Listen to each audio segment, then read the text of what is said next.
So what's the difference between Robusta and Arabica? Like, are the only two strains of coffee in the world, or there are others too? Actually, there are too many varieties, okay? Okay. But I would say the main two is Arabica and Robusta. But if you look at the main four, so after Robusta comes Liberica and then comes Excelsa. Wow. So these are also the varieties that are actually there here in like South India too. Uh, but Liberica is basically called as Marakapi. Okay, Okay. basically coffee from like Tree. tree coffee. It basically has different flavors too. So, but I think Arabica is known for its, very fruity, very sweet type of coffee, whereas Robusta has this thing where people say, "Oh, this coffee is bitter," or "This coffee is rubbery," and they have marketed it in such a way for so many years that now Who marketed the market? yeah, like the market. The Like players you in the just market. listen to anyone talking about coffee. They are always going to be like, oh, Arabica is great, Robusta is not. And because people have been saying that, even without tasting the coffee, sadly, they have that notion already in their mind. And I, as a Robusta grower, for me, the main challenge is making them taste these coffees and themselves saying that, oh, wait, this is Robusta. Wow. That itself is a big thing for me. And I get to hear it every event. So for me, it's really. So you're breaking the misconception. Yes, I'm Nice. breaking that.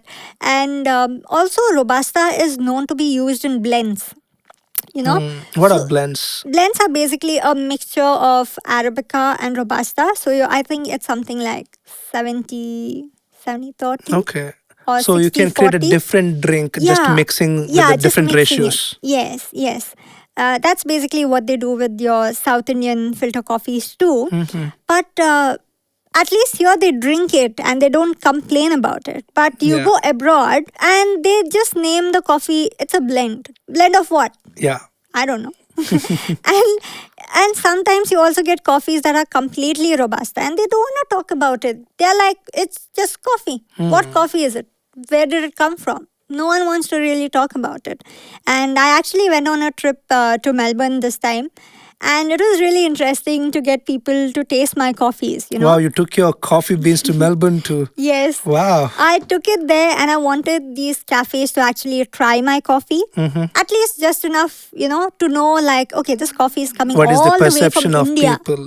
Yeah, because on a global scale, whenever you talk about Indian coffees, they're not really interested to try it. They They're just want like- Colombian, Brazilian. Yeah, because see, no one knows what Indian coffee really tastes like. And even if they do, I think they don't find it that good or they don't think it's like that palatable, They have a very different notion. And I think Correct. this kind of stems from, I think, us as planters, not trying to Correct. better it. Yeah, I think- Because, Your work is directly could impact the price of future Indian coffee. Yes. Like if you can break the misconception. Have you tried blind testing them?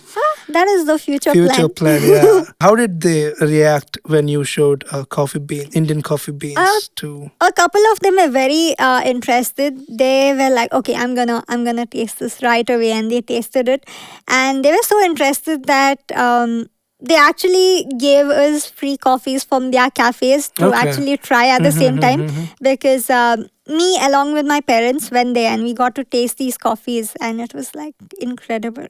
Yeah.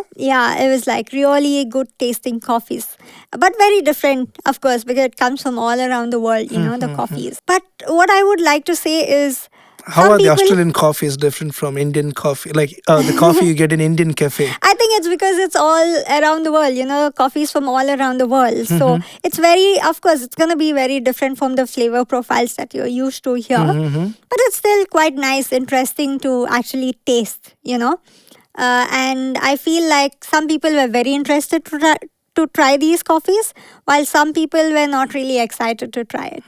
That's why the minute you say Robusta, they're like, Oh, okay. They kicked and that's in. a sad thing. That's a sad thing. I wish people, would be open to still trying these coffees and not just judging it even before you taste it.